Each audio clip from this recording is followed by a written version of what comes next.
नमस्कार, आप देख रहे हैं TV24 और मैं हूं आपके साथ अनन्या मिश्रा। वक्त हो गया उत्तर प्रदेश की बुलेटिन का। सपा ने लोकसभा आम चुनाव में अब तक के अपने इतिहास में सबसे अच्छा प्रदर्शन किया है। उसने कुल 37 सीटें जीती हैं। इस तरह सपा देश की तीसरी सबसे बड़ी पार्टी के रूप में उभर कर सामने आई है।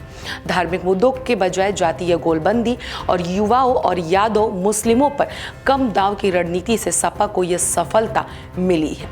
सपा ने पिछला लोकसभा चुनाव बसपा के साथ लड़ा था, तब उसे महज 5 सीटें मिली थी। राजनीतिक लिहाज से देखा जाए तो महत्वपूर्ण यूपी में सपा अध्यक्ष अखिलेश यादव ने विपक्ष के अभियान का नेतृत्व किया। सपा ने गठबंधन के तहत 62 सीटों पर चुनाव लड़ा और जीत भी हासिल की है। इस बार के लोकसभा चुनाव में बहुत ज्यादा विपक्ष का प्रदर्शन अच्छा रहा है। लोकसभा चुनाव 2024 में बहुजन समाज पार्टी को हुए भयंकर नुकसान के बाद पार्टी सुप्रीमो मायावती ने कहा कि बसपा द्वारा उचित प्रतिनिधित्व देने के बाद भी मुस्लिम समाज ने हमारा साथ नहीं दिया। ऐसी स्थिति में आगे इनको काफी सोच समझकर ही मौका दिया जाएगा। चुनाव में हुए नुकसान पर उन्होंने कहा कि हम इसका गहन विश्लेषण करेंगे और देश के करोड़ों गरीबों, दलितों, शोषितों, आदिवासियों, पिछड़ों और धार्मिक अल्पसंख्यकों के लिए काम करते रहेंगे, जिससे उनकी सुरक्षा व सम्मान पर जो भी खतरा मंडराएगा वो दूर रहेगा। पूर्वांचल के राजनीति नक्शे का रंग मंगलवार को बदल गया। साल 2019 के लोकसभा चुनाव के बाद भगवा छाया था, जो बदलकर अब लाल रंग हो गया है। पूर्वांचल की 13 सीटों में से भाजपा ने 2 पर जीत दर्ज की है। वाराणसी से प्रधानमंत्री नरेंद्र मोदी ने जीत हासिल की है और हैट्रिक लगाई है। प्रधानमंत्री नरेंद्र मोदी ने कांग्रेस प्रत्याशी अजय राय को चुनाव हराया है। इस बार के चुनाव में पीएम मोदी की जीत का अंतर कम रहा है, लेकिन प्रधानमंत्री ने वाराणसी से लगातार 3 बार चुनाव जीतने के शंकर प्रसाद जायसवाल के रिकॉर्ड की बराबरी कर ली है।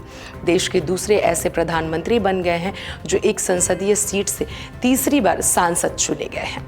पिछले 2 लोकसभा चुनाव में पूर्वांचल में भाजपा ने अपनी मजबूत दीवार खड़ी की थी, वह अब दरकने लगा है। साल 2024 के लोकसभा चुनाव का परिणाम भी इसकी पुष्टि करता दिख रहा है। साल 2024 और 2019 में पूर्वांचल क्षेत्र में आने वाले 27 लोकसभा सीटों में से 20 सीटें जीतकर भाजपा 3 एनडीए ने जो एक बड़ी लकीर खींची थी, उसे इस बार इंडिया ने छोटी कर दिया है। चुनाव परिणाम के लिहाज से देखा जाए तो इंडिया ने इस बार एनडीए से 4 अधिक सीटें जीतकर यह साबित कर दिया है कि 2 लड़कों की जोड़ी हिट रही है। पिछले लोकसभा चुनाव में इस क्षेत्र में सिर्फ 1 सीट जीतने वाली सपा ने इस बार 15 सीटें जीतकर भाजपा के सामने कड़ी चुनौती पेश की है।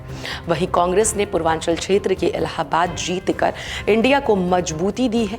पिछली बार की तुलना में इस बार पूर्वांचल में एनडीए को कुल 9 सीटों का नुकसान उठाना पड़ा है। मौसम विभाग का कहना है कि पछुआ का असर आप देखेंगे, इसलिए फिर से तैयार हो जाइए। लू व चढ़ते पारे के चलते गर्मी झेलने के लिए मौसम विभाग ने इसे लेकर चेतावनी भी जारी कर दी है। वहीं मंगलवार को कानपुर, प्रयागराज, झांसी, उरई और आगरा में तापमान 45 के पार रहा। यहां पर लू का असर भी रहा। आंचलिक मौसम वैज्ञानिक केंद्र के वरिष्ठ मौसम वैज्ञानिक अतुल कुमार सिंह ने बताया कि बृहस्पतिवार से पूर्वा हवा कमजोर पड़ जाएगी। इसके चलते लू का दायरा बढ़ेगा। 30 से 40 किलोमीटर की रफ्तार से धूल भरी हवा चलने के आसार रहेंगे। पश्चिमी उत्तर प्रदेश में और वहीं पूर्वी उत्तर प्रदेश में 30 से 40 किमी की रफ्तार से धूल व भारी हवा चल सकती है। इससे लोग सुरक्षित रहें और सतर्क रहें। अभी के लिए फिलहाल इतना ही। देखते रहिए TV24।